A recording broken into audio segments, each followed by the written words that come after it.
Je peux pas dire qu'il y ait beaucoup de figurines qui changent ma façon de voir la collection, mais Scrapper en fait partie.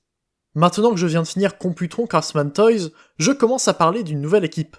Elle est pas entièrement sortie, donc je ne peux parler que d'un seul membre pour le moment.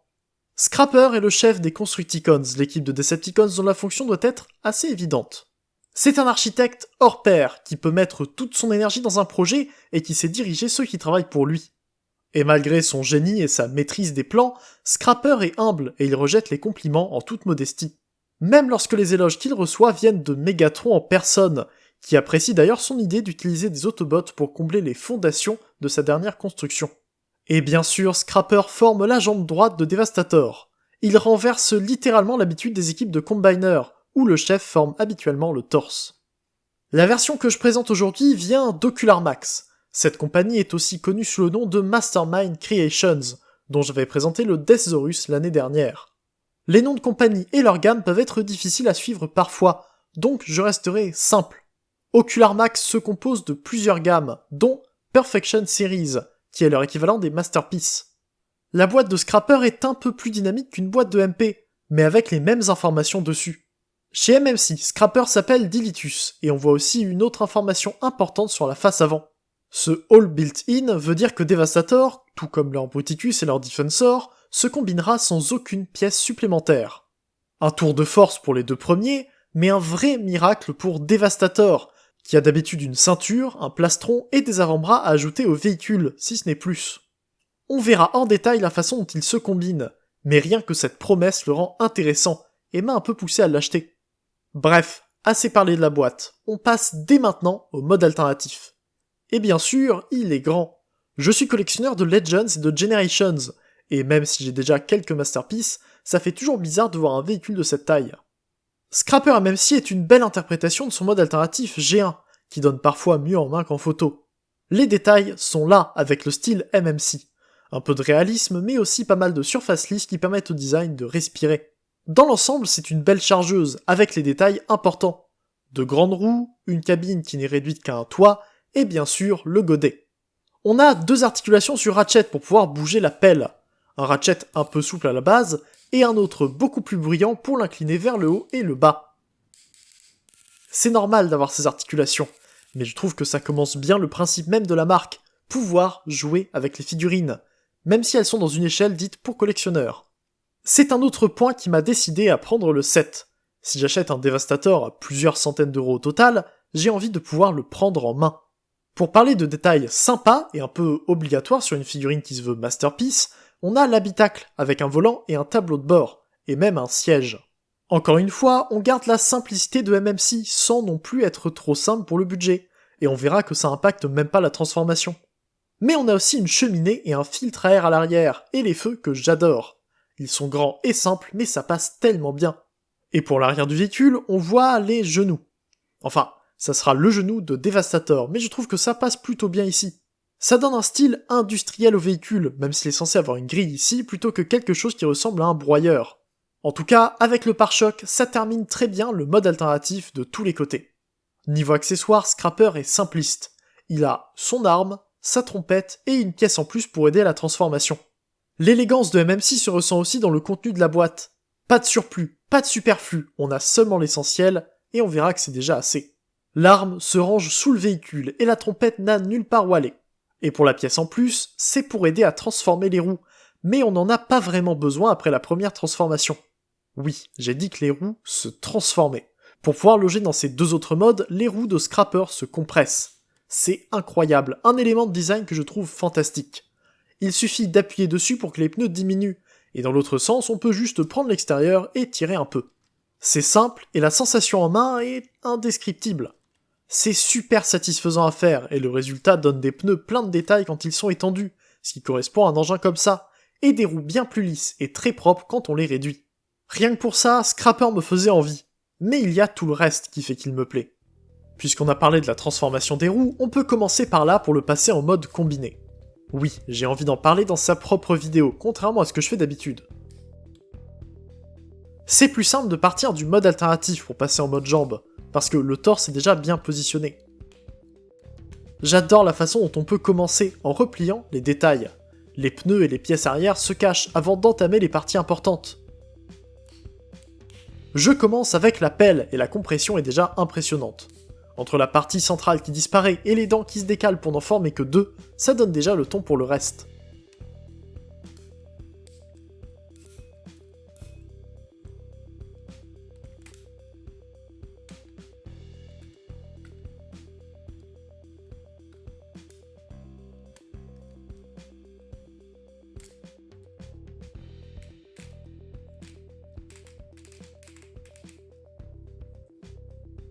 Il faut ouvrir les jambes avant de pouvoir s'occuper des bras, mais on fera l'arrière plus tard. Il y a pas mal de petites étapes qui sont toutes là pour ajouter de la solidité. Une fois qu'on sera en mode jambes, tout ce qui doit bouger le fera sans souci, mais le reste sera aussi solide que possible pour pouvoir tenir le poids d'un combiner entier.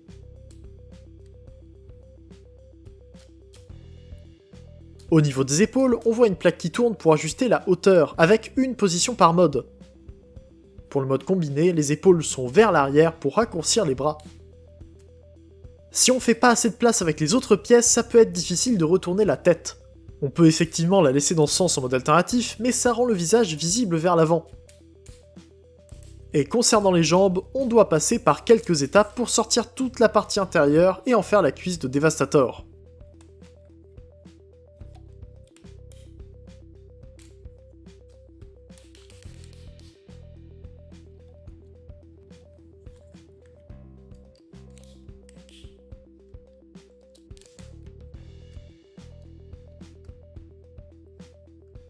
Pour éviter que tout le haut de la jambe soit creux, les roues se déplacent pour remplir l'arrière du véhicule, et c'est la cabine qui ferme le tout.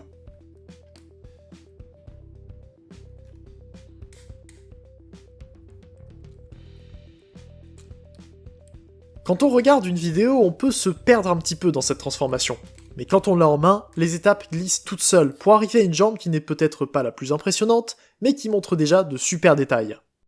Le double genou est assez solide pour soutenir le poids d'un titan, et la cheville est bien articulée. Mais en plus de ça, on retrouve presque tous les détails du modèle d'animation de Devastator.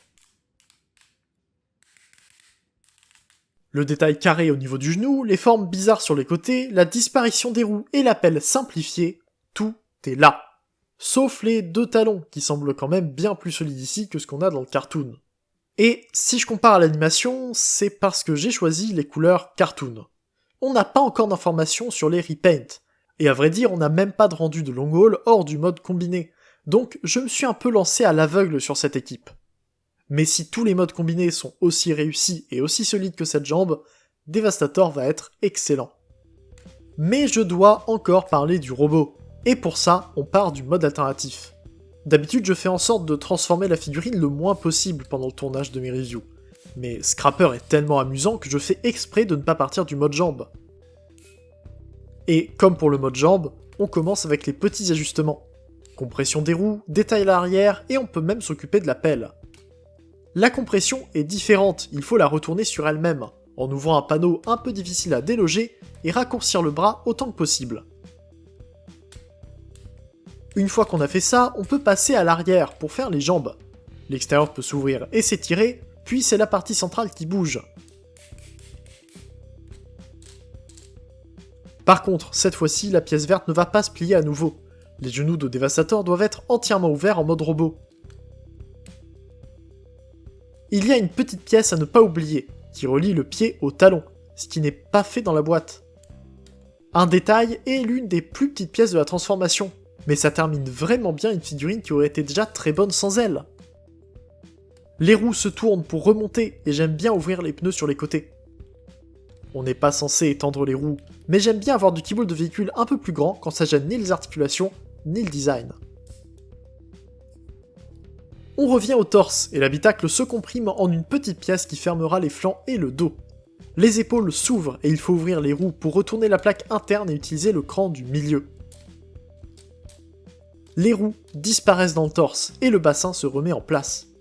Cette étape peut être un peu compliquée à faire, il y a un crochet à déloger en tirant sur la pièce du torse. Même après quelques transformations, ça tient vraiment bien. J'adore la glissière de la partie centrale, qui termine un torse d'une façon à la fois propre et simple. Plus qu'à sortir les mains qui doivent être retournées pour les loger dans les avant-bras, et Scrapper étant robot. Et ce robot n'est pas parfait. Les hanches sont un peu trop rapprochées. Voilà, c'est le seul défaut que j'avais à noter. Pour le reste, Scrapper est superbe. C'est une très belle interprétation de son modèle d'animation, avec quelques limites ici et là, mais dans un style à la fois sobre et bien pensé. On n'est pas à 100% comme dans le cartoon, mais avec les cylindres verts sur les épaules qui remplacent les roues et cette tête, on a clairement un Scrapper Sunbow. Justement, cette tête, parlons-en. C'est parfaitement Scrapper, sans aucun doute, mais avec cette finesse de chez MMC. La tête est grande, la visière est peinte et le masque est mat. C'est très simple, mais super bien exécuté. Et niveau articulation, il regarde vers le haut sans problème et le cou s'incline vers le bas. J'aime bien utiliser ces deux articulations pour séparer la tête du corps, ça me paraît quand même un peu plus naturel. Les bras sont très propres, et ils arrivent même à former les marchepieds externes alors que les épaules sont fausses. C'est pas grand chose, mais même s'il a de fausses roues vertes sur les épaules, les bras sont quand même utiles au véhicule, ce qui donne vraiment l'impression qu'il se transforme. Les mains sont bien faites avec des doigts individuels et un index sur 3 axes. Le pouce est aussi sur un axe en plus d'un ball joint, ce qui le rend plutôt expressif. C'est sur le torse qu'on retrouve le plus d'applications de peinture de toute la figurine. Il y en a pas beaucoup, mais le peu de peinture est toujours très bien appliqué, et toujours utile. J'ai mis un logo en contour blanc au milieu, parce que je trouve que ça se voit bien, et j'aime beaucoup le résultat, parce que j'aime vraiment ce genre d'autocollant. Mais il me faut encore de quoi lui donner un logo en mode alternatif, dans la pelle. Les jambes de Scrapper sont probablement le point le plus dérangeant de la figurine. Entre les cuisses un peu trop resserrées et beaucoup de pièces différentes sur les tibias, c'est un peu trop plein de détails. Mais les articulations sont bien, il a un ab crunch, les doubles genoux sur Ratchet, en plus des articulations qu'on pourrait vouloir. Les pieds s'inclinent, encore une fois, grâce aux pièces qui relient le talon avec l'avant du pied, pour n'en faire qu'un seul élément. C'est simple, mais ça ajoute beaucoup à la manipulation. Et concernant les genoux, je préfère utiliser celui du bas, pour avoir de meilleures proportions. Les cuisses sont un peu trop courtes quand on utilise le genou dédié. Son dos est propre, avec une pelle qui prend pas trop de place, et le reste du dos est bien fait. Je regarde pas mes Transformers depuis l'arrière, mais ça fait vraiment plaisir de voir qu'il arrive à fabriquer un gros bloc violet qui cache les roues. En mode alternatif, on n'a pas tout cet ensemble du torse, et voir ici à quel point il est cohérent et bien fermé, ça m'impressionne toujours. Toutes ces articulations lui permettent d'utiliser ses accessoires. L'arme et la trompette se placent simplement dans une encoche, dans la paume.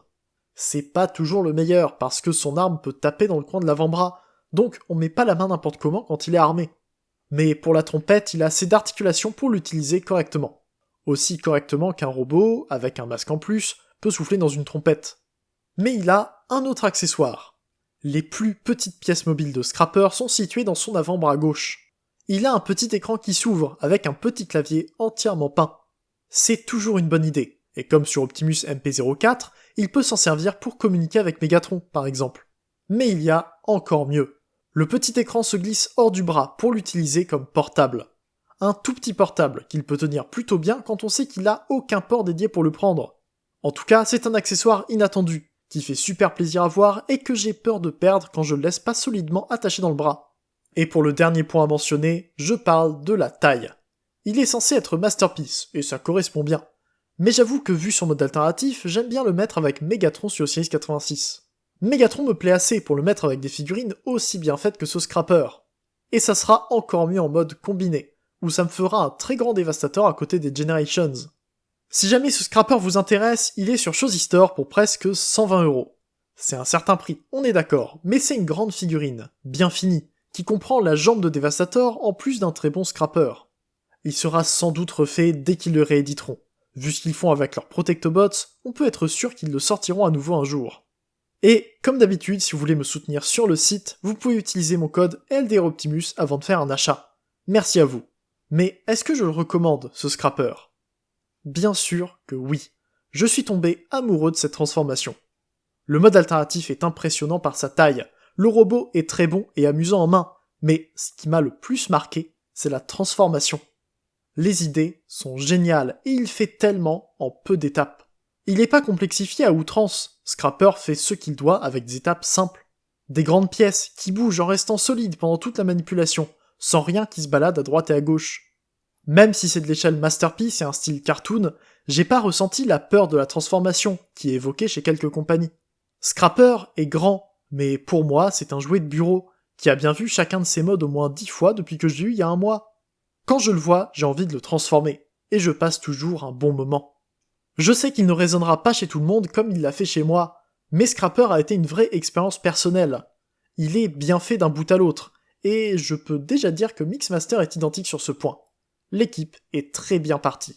Merci vous d'avoir suivi la review, j'attends vos retours en commentaire. Abonnez-vous pour ne pas louper la prochaine review, et faites un tour sur l'Arche pour discuter autour de la franchise.